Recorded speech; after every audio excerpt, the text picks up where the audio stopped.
find. Well, the truth is very simple, very hard to find. Good evening, ladies and gentlemen. My name is William Flick.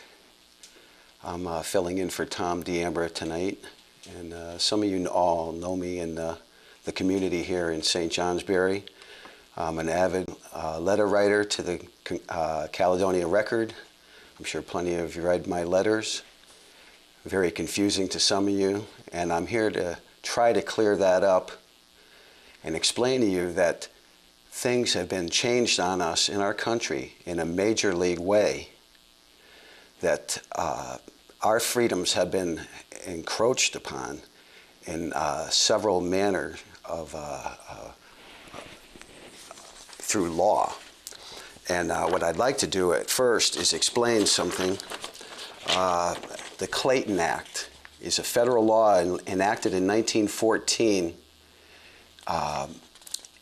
It's an amendment to the Sherman Antitrust Act, and it's to regulate antitrust activity and unfair trade practices. The Act prohibits price discrimination, tying exclusive dealing contracts, mergers, and interlocking directorates. And we're supposed to be stopping monopoly in our system. The system has been set up to prevent monopoly from occurring. In several letters written by Thomas Jefferson, he says freedom from monopoly. And monopoly is any time a group or a person tends to take over a market or lessen the ability for people to make choices in those markets. And that's the marketplace of ideas also. Now, what we've been operating under is something called a de facto government since 1861. And that, according to the Law Dictionary, it says, one that maintains itself by a display of force against the will of the rightful legal government and is successful, at least temporarily, in overturning the institutions of the rightful legal government by setting up its own in lieu thereof. So what we have is a government that's taken the place of the Jefferson and Madison version of what we're supposed to be. And we are currently under an Abraham Lincoln version of what America is. But in the beginning, the United States was only a compact. It was not a corporation. The United States Code annotated Title 28 says the term United States means a federal corporation. A corporation is an artificial person created by a grant of government. So you have the government granting itself its own corporation status, which I'm sure Jefferson and Washington didn't want in the beginning. Now, during the Watergate hearings, the committee to investigate the president had a report drawn up, 93549, the 93rd Congress, and it says, a majority of the people of the United States have lived all of their lives under emergency rule. For 40 years, freedoms and governmental procedures guaranteed by the Constitution have in varying degrees been abridged by laws brought into force by states of national emergency. Okay, and it says that this has been going on since at least the Civil War and was promoted even further during the Great Depression. Now, once they realized this, they knew they couldn't go after the president, so they talked him into resigning. Because to have tried to impeach him and bring about the whole process would have revealed that we are no longer under the Constitution. So, I have a little report here. I think that I need to at least explain to you that during the last Depression, our government was essentially, our sovereignty as a people and as a nation was essentially taken away from us. But it all started with the Civil War, the destruction of our decentralized government. We centralized it, totally eliminating the 10th Amendment, which gives the power to the states by way of the citizens. by the inhabitants of each state, the power is derived. We granted the states the power, the states granted the federal government the power. Now, this has gone on since 1860. We went under martial law. Now, I'd like to hold up this chart here, and perhaps I'd encourage people that if they could at least tape this or even copy this chart down. If you'll notice on this side over here, 1776. Now this is just a starting point. Under 1776 it says Compact of Sovereign States. Now the sovereign freemen, number 2, created the sovereign states, and the sovereign freemen and the sovereign states created the compact called the U.S. Constitution. Now, after that, we have, under that, we have common law. The common law are the traditions of antiquity, the things that we have gone by, the way we carry out our transactions and our involvement with our fellow citizens. Without those transactions, the procedures of those transactions were known as common law. Under common law, we bartered. We used things of substance. We bartered for other things of substance. The Constitution requests that we use gold and silver. Now, gold and silver can be barter, but if gold and silver are put into circulation as a debt, the gold and silver is only a token then, like a piece of paper. The gold and silver have to be paid into circulation by the citizens, either individually or collectively by their government that they consent to, which the government derives its power by consent of the governed. And if the government will put the money out, we will be able to use gold and silver as barter. If the banks put it out, it'll be a debt just like the paper. We don't want to deal in debt. You have to get that concept down that gold and silver and all things of substance cannot be issued as a debt or a credit. It has to be paid or traded into circulation. That is a major league fact that is overlooked by all the people that argue about money. We cannot put money out as a debt. Debt and money are the opposites of each other. And at the bottom, number 5, we are practicing free enterprise. That's where an individual builds up his own business, and he doesn't sell off shares of it, and he doesn't franchise it. Those things are the beginnings of monopoly. Now I'd like to go to a quote out of a book I have called The Debt Virus. You can obtain this book at the library. I received a copy back in '96. It says Debt and Bondage, Chapter 7. And here's a quote from Abraham Lincoln. I see in the near future a crisis approaching that unnerves me and causes me to tremble for the safety of my country. Corporations have been enthroned, and an era of corruption in high places will follow, and the money power of the country will endeavor to prolong its reign by working upon the prejudices of the people until the wealth is aggregated in a few hands and the republic is destroyed.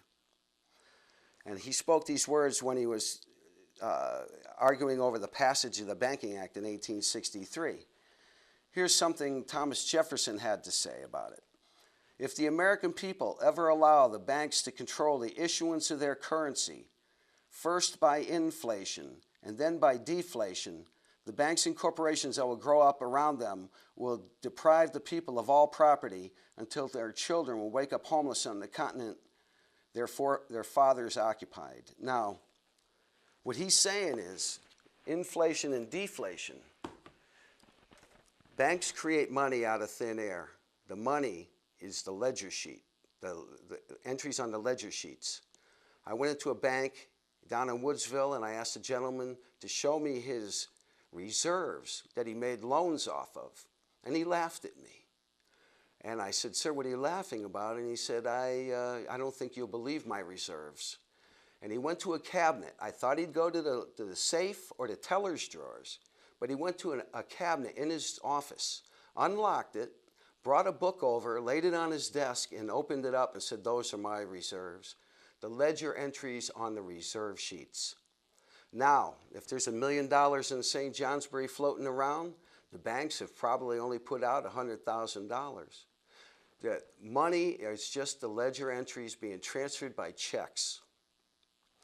Now, in 1912, a committee inside the Congress by the name of the Peugeot Committee lasted for 2 years, and they came up with a concentration of banking power was the problem, was the reason why we had panics through the late 1800s and early 1900s. It was J.P. Morgan, First National Bank, National City Bank, Lee Higginson, Kidder Peabody, Kuhn Loeb, and we know that these banks, some of them have changed their names over the last 100 years. And right now, these banks are actually in control of everything. Right this morning, President Obama has received his marching orders from the international banks. Once again, they've passed new regulations under color of law, force of law, what appears to be law but isn't, public policy, to make sure that the reserve requirements are raised. Now you will only have to have 7% reserve requirements. This is ridiculous. They're counterfeiting money every time they make a loan. And by doing that, they're creating a lower and lower value of each dollar. In 1970, I had an entry-level job making $2 an hour. I made $80 a week for 40 hours. I had an apartment, a car. I went out and partied every weekend like a kid would. I bought clothes, records, I did everything. I fed myself on $80. To live that way today, you would have to have an entry level of $640 a week. Now, there's not a company out there that could afford that. And how did that happen? The United States government and the banks keep issuing more and more money. When the government issues money, they get to take hundreds of billions of dollars and buy products at the current level of prices. After they put that money in circulation, the prices of everything go up around you. This inflation is a hidden tax that the government's been doing for quite a while. And in the 1930s, a congressman by the name of Louis McFadden tried to blow the whistle on the United States government about being in bankruptcy. In the early 30s and the late 20s, there were several Geneva Conventions, and agreements were made by the international banks with the governments that have not been revealed to the populations of the world, and especially the United States. These agreements were on bankruptcy terms. Our government declared bankruptcy, House Joint Resolution 192, 1933. They did it again in 1950. I believe they renegotiated the note when Ross Perot was running because he kept bringing up all the things about the banks going belly up, and then they didn't. And you have to ask yourself, if we have to pay bankruptcies and we don't have gold and silver or substance, then what do we use to make those payments? And the answer is debt. And how do you get debt?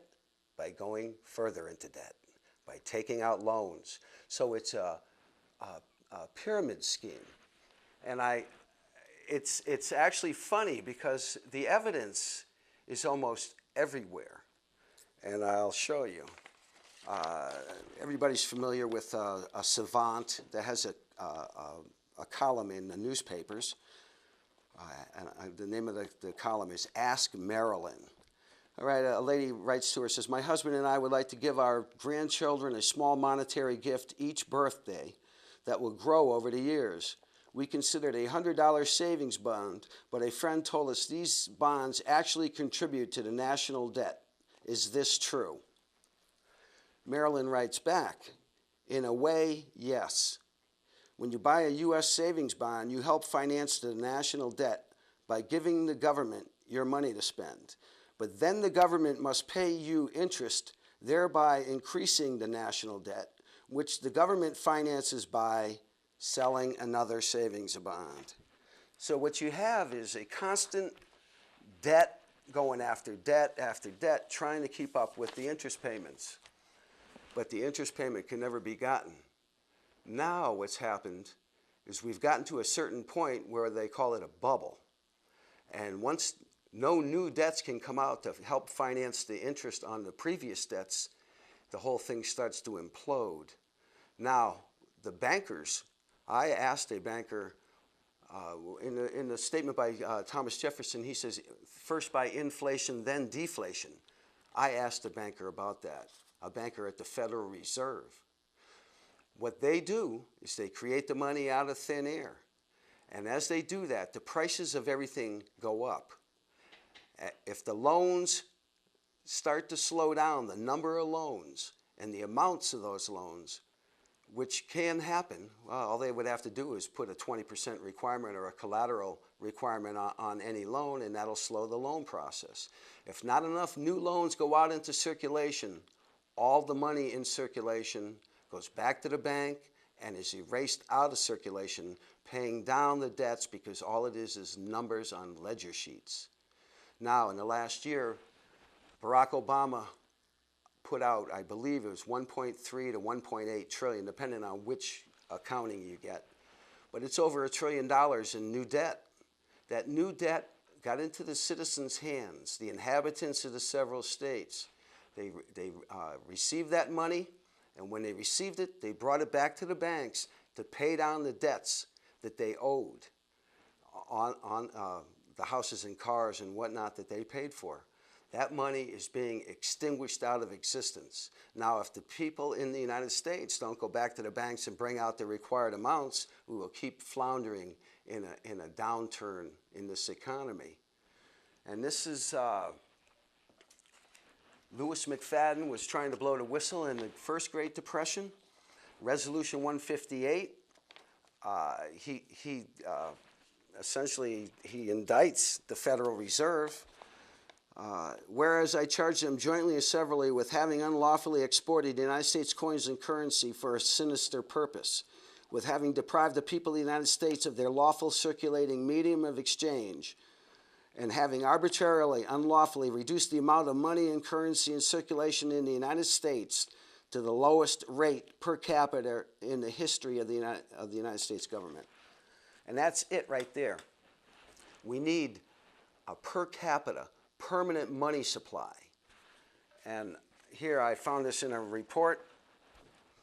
I don't know if you can zone in on that at all, but it was a report on money. It says money loaned into circulation is not permanent money. It is a debt owed. Debt-based money must be returned to the creator bank where it is recorded as a bookkeeping figure which is gradually extinguished as the debt is repaid. So what you see is we don't have a permanent money supply. And by not having a permanent money supply, we have to keep going back. Sort of like what they're doing with the seeds now, with the GMO seeds. You have to keep going back. I'm sure they're using the money system model. Now here's the trick. I found this in an insert, a magazine. I am not exactly sure the title of the magazine right now, USA something. It says Americans most indebted, and it goes on to tell you who we're indebted to. The taxpayers owe $2.76 trillion. Excuse me, 20% of the gross national product. All right, so it's the Parade magazine. We're saying that 20%, the 2.76 trillion, is 20% of the gross national product. Now, that is a confusing statement because the gross national product is the debt money being circulated and handed to each person. The money was taken out as a debt and then passed along. Now, each time a person touches that new money, the government will register it as part of the gross national product, the total circulation. Now, so if you're comparing the newly created debt and the gross national product, that's apples and oranges. The gross national product is the accumulation of the circulation of the debt. You're not creating $1 more. The only place you can get more is from a bank as a loan. It is a pyramid scheme. Now, right now, as of this article, which is about a year ago, Japan owes almost $600 billion, 550 by China, United Kingdom, $300 billion. We're in trouble, but because we don't understand money. Now, I have this, I have this from a school. A woman I know had her son had this, a comic book, if you will. And it says, what do banks do with all the money that people save? And the teacher says, the loan manager says to the kid, we loan some of the money to people who need to buy things. I'm the loan officer. I help people borrow money from banks. We loan some of the money to people who need to buy things. That's a lie. This is put out by the ABA, the American Bankers Association. This is a lie. So you see that they're training your children to believe that we lend deposits out when they create the money out of thin air. Now, a man by the name of Byron Dale, Tales from the Treasury, he writes letters. If the money supply is to be increased, money must be created. The Federal Reserve Board, or the Fed, as is often called, has several ways of allowing money to be created. But the actual creation of the money always involves the expansion of credit by private commercial banks. This is, this is a problem. Most people don't realize that the banks are creating the money. The Treasury wrote back to this gentleman, and they admitted that the only way you can get the interest payment is through another loan. Here's a New York Magazine article I got out in 1995, The Money Plane. It's all about how we're laundering mob money in the Federal Reserve. Now, how that didn't make the news, I don't know. But this all comes down to something that a lot of people aren't catching on to. Now, we have NAFTA, and we have GATT, and we have the WTO, the United Nations, well, just on and on. I was in the Nation magazine, and on this January 1995 issue, I don't know if you can pull that up there any better than that, but it says world government begins with 70% of Earth included. And they're promoting the LOST Treaty, the Ocean and Sea Treaty. And so it's a promotion for world government to control the seas, like they don't already now, but they want even more. All right, now this has been going on for quite a while. They've been trying to introduce a world government, and I have in my possession February 19, 1917. February 19, 1917, congressional record. Mr. Callaway, a congressman. In March 1915, the J.P. Morgan interests, the steel shipbuilding and powder interests, and their subsidiary organizations got together 12 men up in the newspaper world and employed them to select the most influential newspapers in the United States and a sufficient number of them to control generally the policy of the daily press of the United States.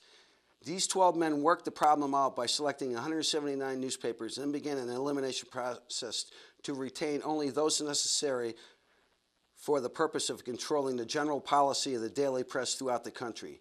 The 25 papers were agreed upon. Emissaries were sent to purchase the policy, national and international, of these papers, and agreement was reached. So in other words, they were using the newspapers to control our minds and misinform us, similar to today. Now, back when this was going on, there were hundreds of newspaper outlets. Today, we have 5 corporations running 90% of the media. I could get them in a car and drive them around, and they could decide what reality is going to be on your television set. And that's why you haven't heard this information, and you never will. During the Great Depression, I have a Boston Globe article. I don't know if you can zone in any closer than that on it, but cloaked business, Boston Globe. It was a series, and it says, newly declassified files show how Allied firms dealt with Axis through cover of other companies. The secret history of World War II, First National Bank of Boston was linked to Nazi financiers. Now, I think we just heard First National Bank.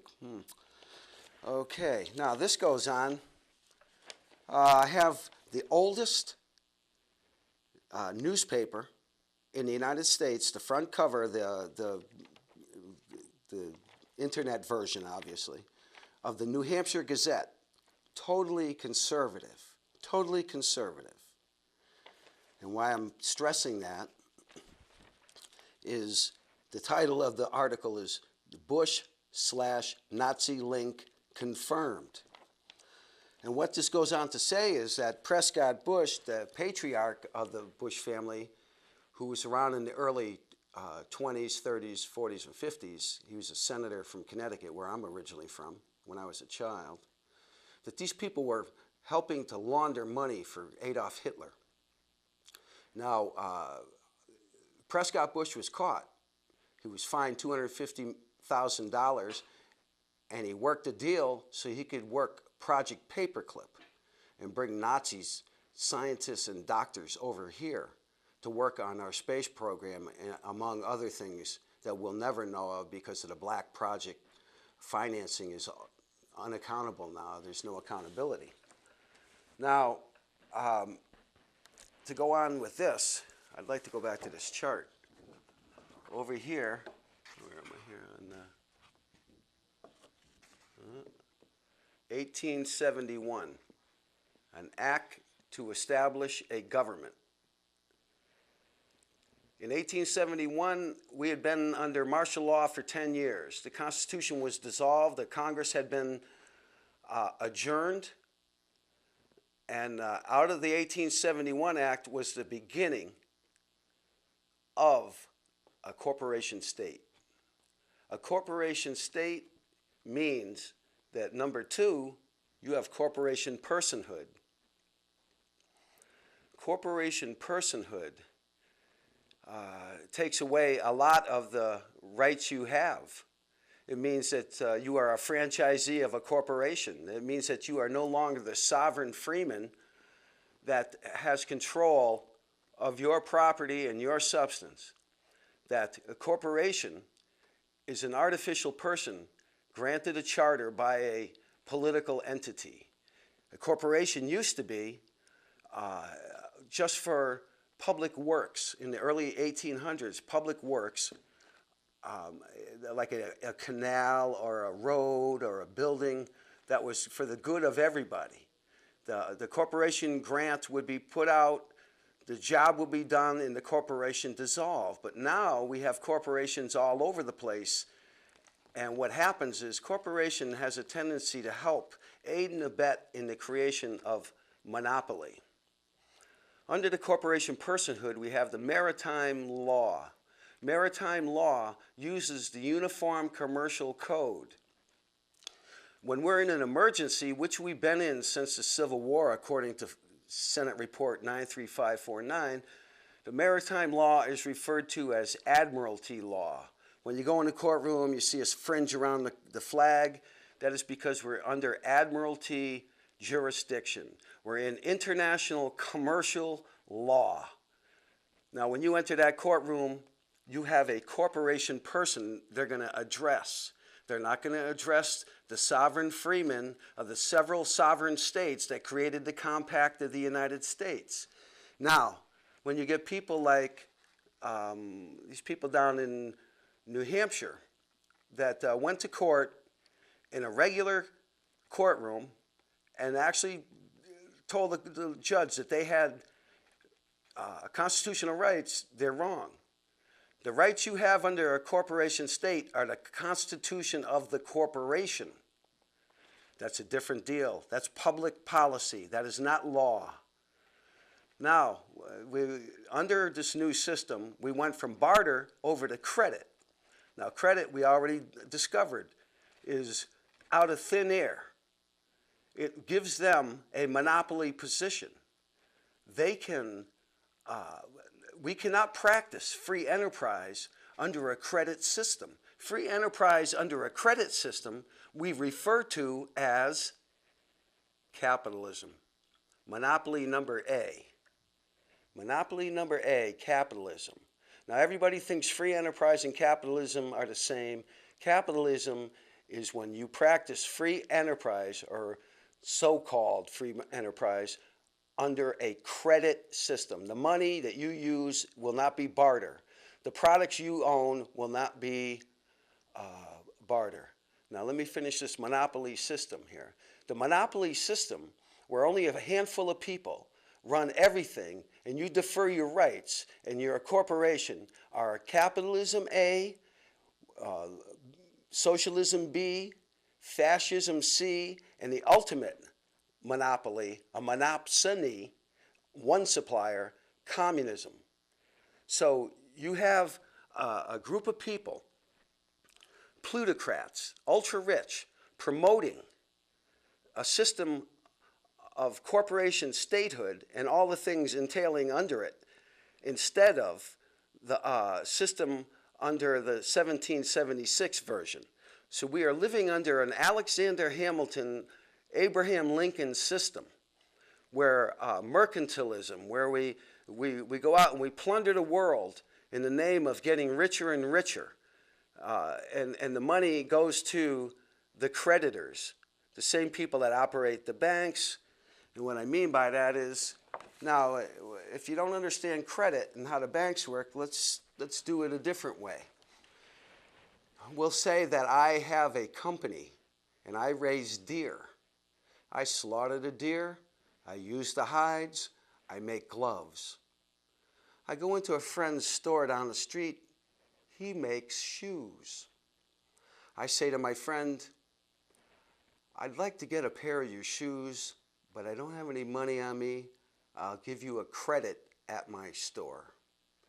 So I take out my little book with my logo on the top, and I write 1 credit to John Doe's shoe store. Now John Doe here, he comes back to my store where I make gloves out of deerskin, hands him the credit, and gets a box of gloves. Now how could I have issued him credit? And the answer is because I own the store. I own the store. I own the gloves I made. He gave me the shoes. I issued him the credit. He redeemed the credit for the gloves. Now, you think that through. The bank is giving you credit. You bring that credit, those numbers on those ledger sheets, you put on a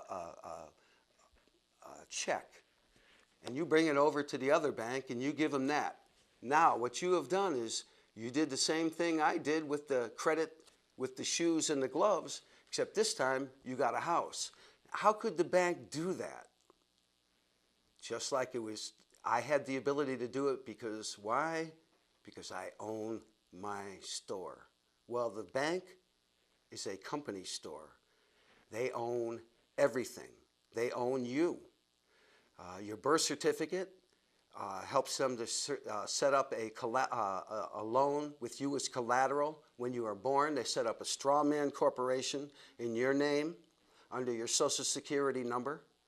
They use you as the collateral, and they issue credit with you as the collateral. Now, they could only do that if they own everything, just like the store, just like the example I made. They can only do it if they own everything. Now, the solution. There's a gentleman out there, he's been around for quite a while. His name is Ron Paul. Now, I have a few differences with Ron Paul. I'm not a free trader per se. I believe that we're supposed to have tariffs on our borders.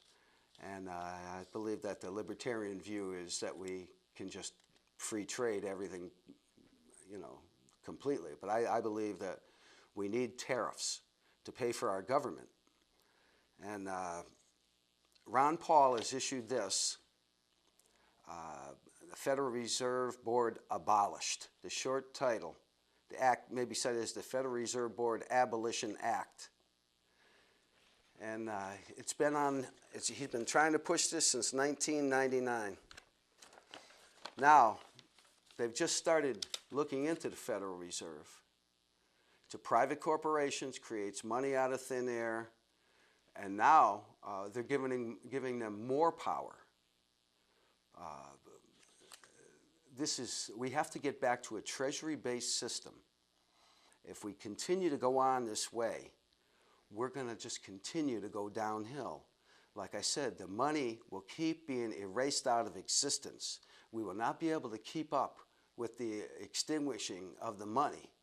The new loans coming out will not be able to keep up with it because they created a bubble that was way bigger than the money system can handle. And until it averages out, which may not happen for quite a while due to the fact that we have such a disparity in our population. And this is where aborting 50 million people come in. When we have fewer people to take out loans to keep the money supply high. So we have just the demographics alone will force us to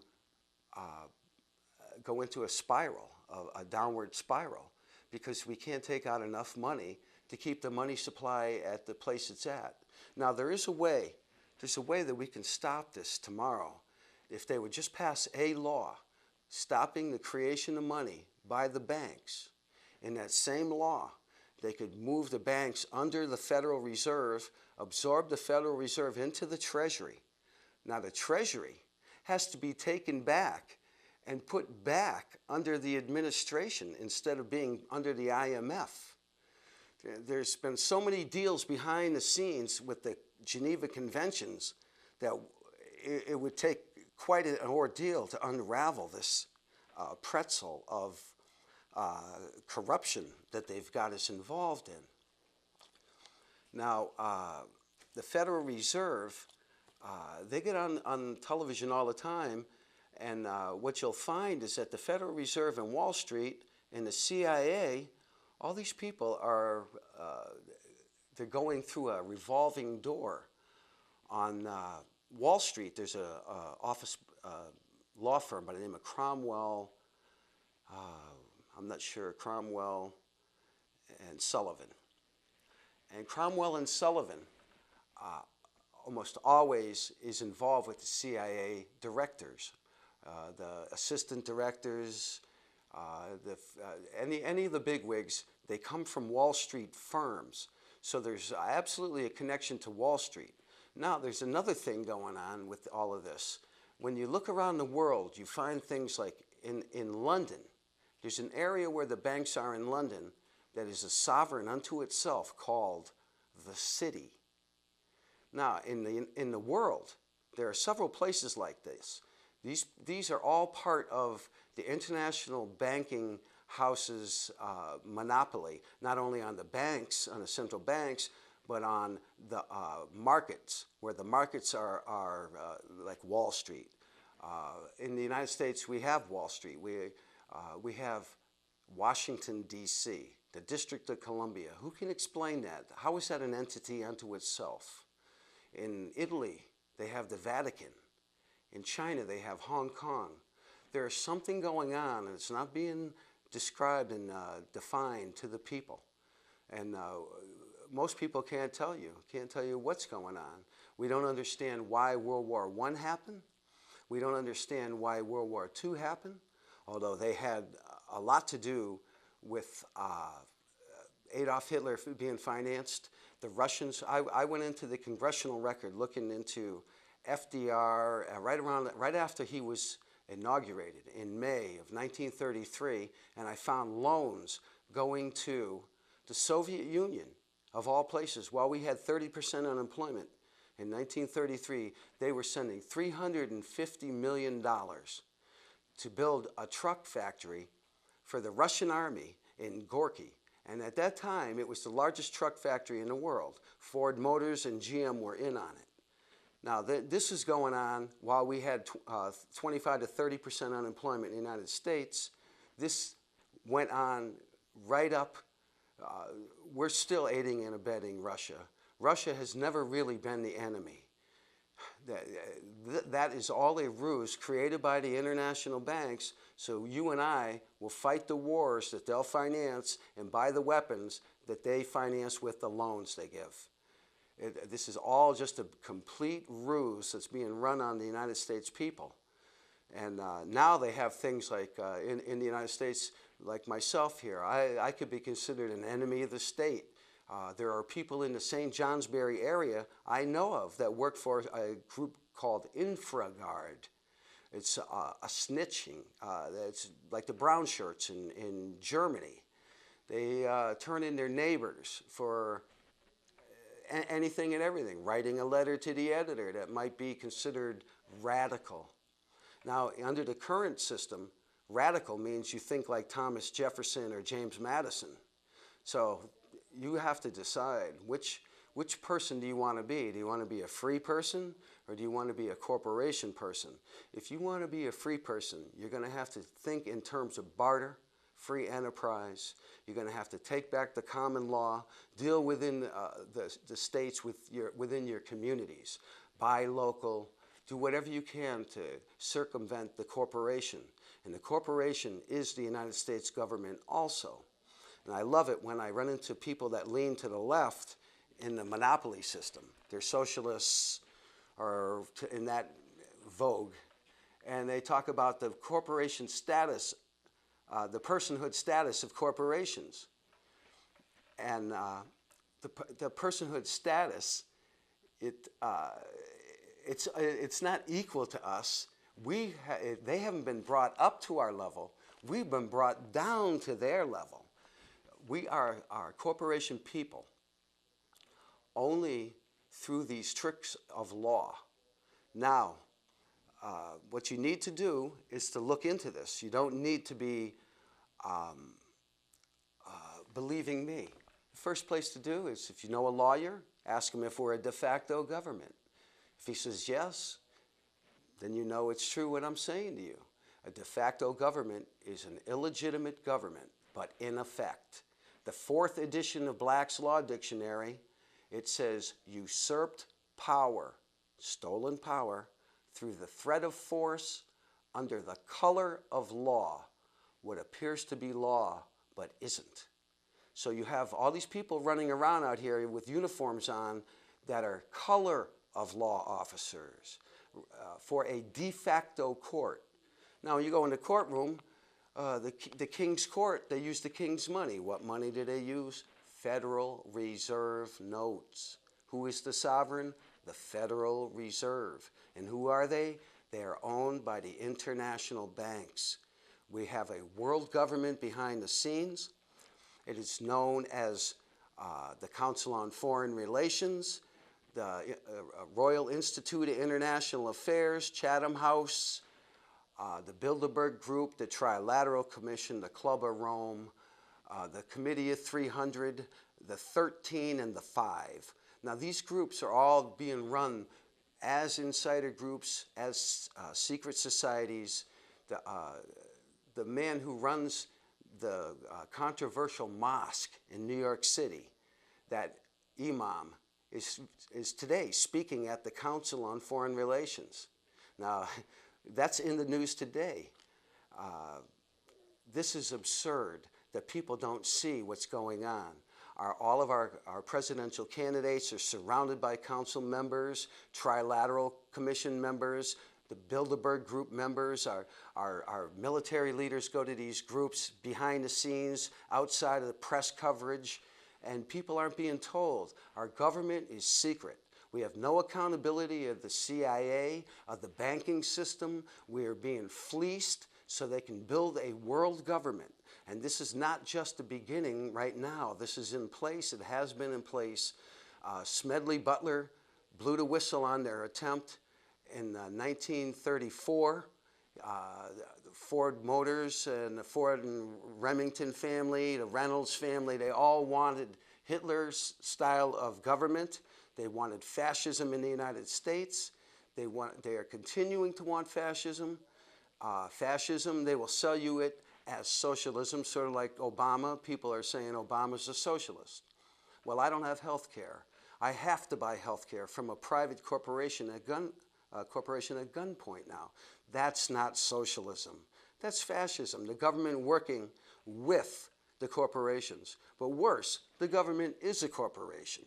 The government is not supposed to be a corporation. Our government was originally intended to be a compact of sovereign states. We delegated the authority to them. Read the 10th Amendment. The 9th Amendment, the power's not delegated to the federal government or the states or retained by the people. You have whatever powers you think you have and rights you think you have. I talk to gay people all the time. They want the government to sanction them. We don't want the government to sanction us. We want the government to leave us alone, for all of us to be evenly treated. And that means when we go into a bank, when we deal in the courts, we're not getting justice. They're exploiting the fact that we are debtors and we're in debtor courts.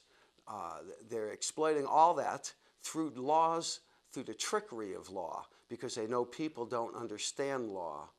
Now, if you don't know a lawyer, you can ask a policeman. Maybe a policeman will be nice enough to admit that they are a de facto government official.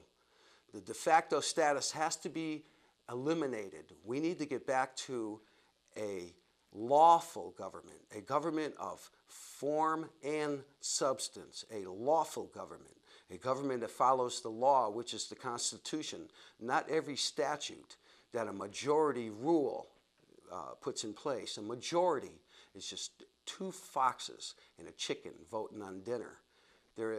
Democracy is a way to get to tyranny. Democracy under our current government is supposed to be under law, under the rule of law. And the rule of law is that the people that aren't in the majority do not lose their rights and their property and their substance to the majorities. That is what's going on now. That is organized theft. That is absolutely organized theft. And the only solution is to take the Federal Reserve back, put it under the Treasury, take the Treasury back, put it under the administrative branch. The whole system has been turned into a huge pretzel of unlawful laws, illegal laws, and a system of exploitation, corruption, and everybody is starting to notice how bad it is. Now, 20 years ago, I read a book by a gentleman by the name of Ravi Batra. Dr. Batra is the head of the Southern Methodist Economics Department. And he had written a book in the late 70s called The Downfall of Capitalism and Communism. He wrote that book. I was reading that book in 1989 leading into 1990. He described the dissolution of the Soviet Union because of the corruption. And he said that the United States would start to see that kind of corruption by the year 2005. Dr. Batra is right. We are near the end of what is known as the Inquisitor era. We're going to have a police state Do we want it for a week, a month, a year, so we can reorganize back to a sovereign, lawful state where you and I are sovereign individuals, not in commerce, not in international law, but under common law and United States U.S. constitutional law? Do we want that, or do we want to continue down this path of monopoly and debt and corporation personhood? These are the choices that you're going to have to make. You need to look into this stuff. There are places to go. You could start by, there's a website, but Infowars.com, thepowerhour.com, thepatriots.us. If you go to those websites, there are links to several more. There are books in the library. There's a book in the library in St. Johnsbury called Social Ferment in Vermont.